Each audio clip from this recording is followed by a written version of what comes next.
Hi friends, இன்றைக்கி நம்ம சேனலில் பார்க்க போகிறது ஒரு நான்வெஜ் ரெசிபி. ஆட்டு ஈரல் சுவரொட்டி ரெண்டும் சேர்த்து ஒரு வறுவல் மாதிரி செஞ்சுருக்கேன். இது ரொம்ப நல்ல டேஸ்டியாக இருக்கும். இந்த ஆட்டு ஈரல் சுவரொட்டி வந்து உடம்புக்கு அவ்வளோ நல்லது. ஹீமோக்ளோபின் கம்மியாக இருக்கிறவங்கெல்லாம் அடிக்கடி சாப்பிட்றது ரொம்ப நல்லது. இது செய்கிறதுமே ரொம்ப ஈஸி, டக்குன்னு பண்ணிடலாம். புதுசாக சமைக்க பழகிறவங்க கூட ஈஸியாக செஞ்சிடலாம். இது குழந்தைங்களுக்குமே ரொம்ப நல்லது. காரம் கொஞ்சம் கம்மியாக போட்டு செஞ்சு கொடுத்தீங்க அப்படின்னா குழந்தைங்களுமே நல்லா விரும்பி சாப்பிடுவாங்க. ஒயிட் ரைஸோடு வச்சு சாப்பிட அவ்வளோ நல்லா டேஸ்டியாக இருக்கும். இந்த டேஸ்டியான வறுவல் எப்படி செய்கிறதுன்னு பார்த்துடலாம். அதுக்கு அடுப்பில் ஒரு கடாய் வச்சுட்டு ஒரு 1லேருந்து 1.5 ஸ்பூன் ஆயில் விட்டுக்கலாம். அதில் பொடியாக கட் பண்ண சின்ன வெங்காயம் 1 கப் சேர்த்துக்கலாம். இந்த வறுவலுக்கு சின்ன வெங்காயம் நல்ல டேஸ்ட் கொடுக்கும். கண்டிப்பாக சின்ன வெங்காயம் சேர்த்து செய்யுங்க. அது கூடவே ஃப்ரெஷ்ஷான ஒரு கொத்து கருவேப்பிலை போட்டு வெங்காயம் கருவேப்பிலை ரெண்டுமே நல்லா வதக்கிக்கலாம்.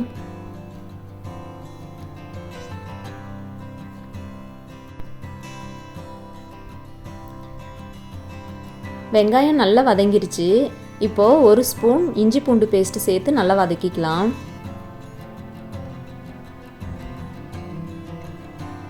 இஞ்சி பூண்டு பேஸ்ட்டு சேர்த்து நல்லா அந்த பச்சை வாசம் போகிற வரையும் நல்லா வதக்கிக்கலாம் எண்ணெயிலேயே.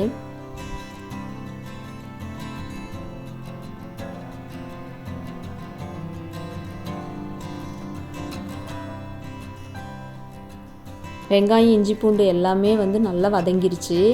இந்த ஸ்டேஜில் நம்ம மசால் தூள்லாம் சேர்த்துக்கலாம். 1/4 டீஸ்பூன் மஞ்சள் தூள், 1/2 டீஸ்பூன் தனி மிளகாய் தூள், 1/2 டீஸ்பூன் மல்லித்தூள், 1/2 டீஸ்பூன் கரம் மசாலா தூள். மசால் தூள்லாம் சேர்த்து நல்லா வதக்கிக்கலாம்.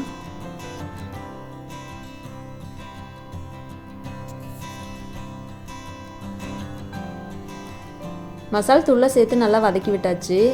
இப்போது நம்ம நல்லா கழுவி வச்சுருந்த ஈரலும் சுவரொட்டியும் சேர்த்திக்கலாம்.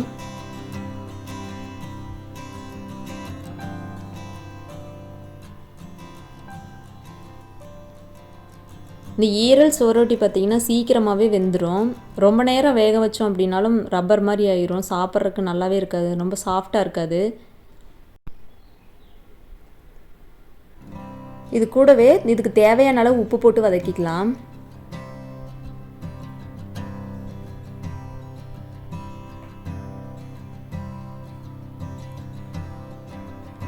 ஈரல் சுவரொட்டி மசாலா கூட சேர்த்து நல்லா வதக்கி விட்டாச்சு.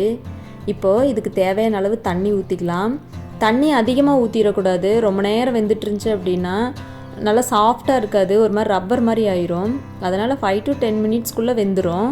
கொஞ்சமாக தண்ணி விட்டு ஒரு மூடி போட்டு வேக வச்சுக்கலாம்.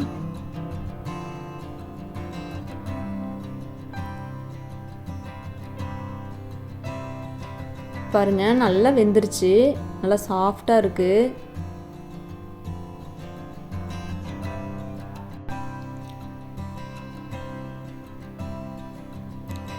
நல்ல டேஸ்டியான வறுவல் ரெடி. இப்போது இது கூட கொஞ்சம் மிளகுத்தூள் தூவிக்கலாம்.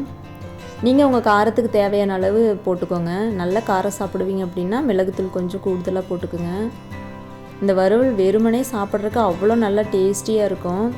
ஒயிட் ரைஸ் கூடவும் போட்டு பிணைஞ்சி சாப்பிட்லாம், அவ்வளோ சூப்பராக இருக்கும்.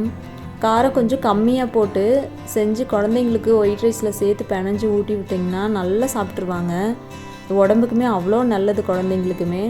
கண்டிப்பாக இந்த வறுவல் ரெசிப்பியை உங்கள் வீட்டில் ஒரு முறை ட்ரை பண்ணி பாருங்கள்.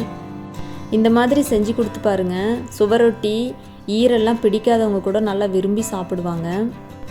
இந்த டேஸ்டியான வறுவல் ரெசிப்பியை நீங்களும் உங்கள் வீட்டில் ஒரு முறை ட்ரை பண்ணி பாருங்கள். பிடிச்சிருந்தால் லைக் பண்ணி ஷேர் பண்ணி கமெண்ட் பண்ணுங்கள். அப்படியே நம்ம சேனலை சப்ஸ்கிரைப் பண்ணிவிட்டு பக்கத்தில் உள்ள பெல் ஐக்கானை கிளிக் பண்ணிக்கோங்க. அப்போ தான் நான் போடுற வீடியோஸ் எல்லாமே உங்களுக்கு நோட்டிஃபிகேஷனாக வரும். நெக்ஸ்ட் வீடியோவில் பார்க்கலாம். தேங்க்யூ.